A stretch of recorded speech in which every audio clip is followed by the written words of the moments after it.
similar line of questioning came out. Some questions on, can there truly be an Islamic democracy that can sustain itself?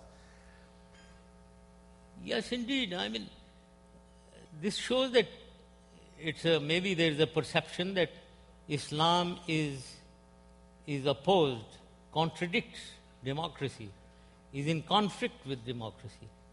Islam is not at all in conflict with democracy. Islam is very democratic, when Islam is also secular. Now, unfortunately, there is a misperception that when you are talking of an Islamic republic, you are against secularism and you are against democracy. That is not true. That is not correct. Islam believes in democracy and in secularism, the rights of minorities. So I don't think it's in conflict with democracy, but all that I would like to say is that every country, and especially Islamic countries, have their own environment. There is some kind of an over-obsession with democracy, Western version, your version of democracy, your version of human rights, your version of civil liberties.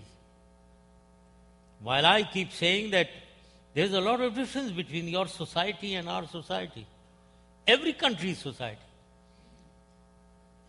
You're talking of human rights, and the media shows a lot of police atrocities in Pakistan or in many developing countries, without understanding that here in the West, if there is an incident, you put a small yellow tape and no individual crosses that yellow tape because you are so disciplined and educated.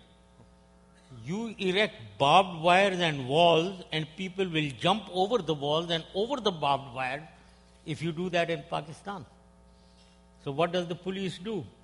They obviously start hitting with batons and all that.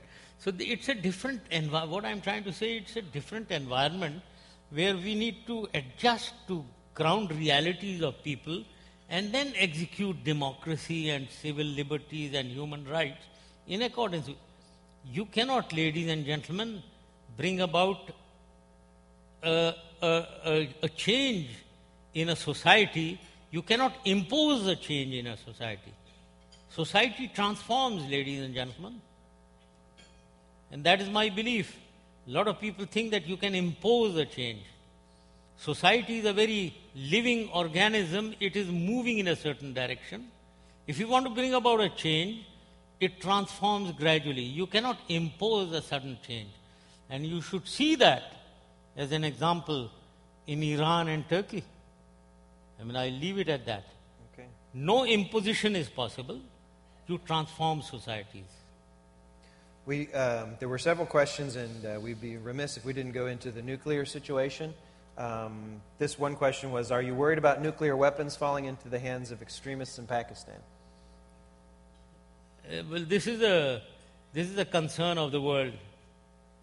But I would say no, there is no such problem. Why? I would like to explain why. And let me frankly tell you, so that because this is really a concern with everyone in the West, that Pakistan's nuclear weapons falling in extremist or terrorist hands. Ladies and gentlemen, there are two elements: the development of weapons and the holding of weapons. These are the two elements. Talking of development, previously the development was left to the science organizations. When I came on the scene, after we became a nuclear state in 1998, I instituted custodial controls. In that, we created a national command authority, an overarching body, and we created a strategic planning division, a secretariat headed by a 3-star general, a very strong secretariat, which took over security and the finances of all the science organizations involved in development. When we did that, Now, all the science organizations were very much controlled their security finances through this secretariat, answerable to this National Command Authority on top. So therefore, the development part got well under control, which was not the case before this organization was made. And therefore, proliferation was possible because an individual head of a science organization was independent financially and security-wise. He could do anything with the money, and this was the development. Then was the holding part. Who is holding the assets that we have? There was nobody holding. The same people were holding them also. So we created a force called Army Strategic Force Command, ASFC. This is a force of about 16,000 people. It's a core of the army.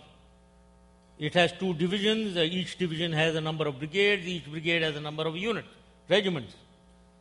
Now these are 16,000 men who hold all the assets that we have. Now, who can get these is the question. There's 2 ways that they can fall into terrorist hands.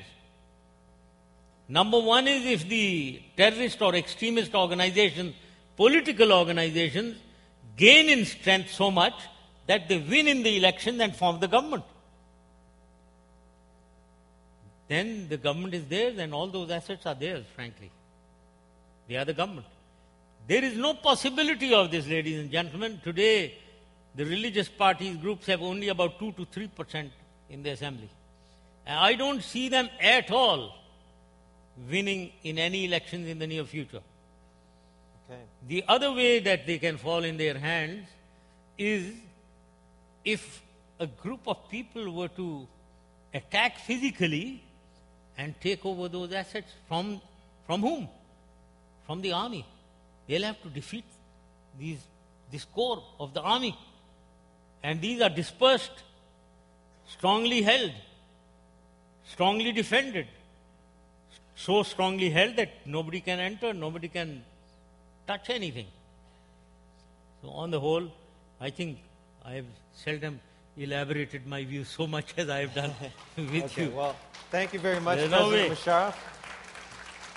We are actually out of time, and so I want to thank you very much for sharing your views. It's been an enlightening evening, and I'd like to thank all of our guests for coming out tonight.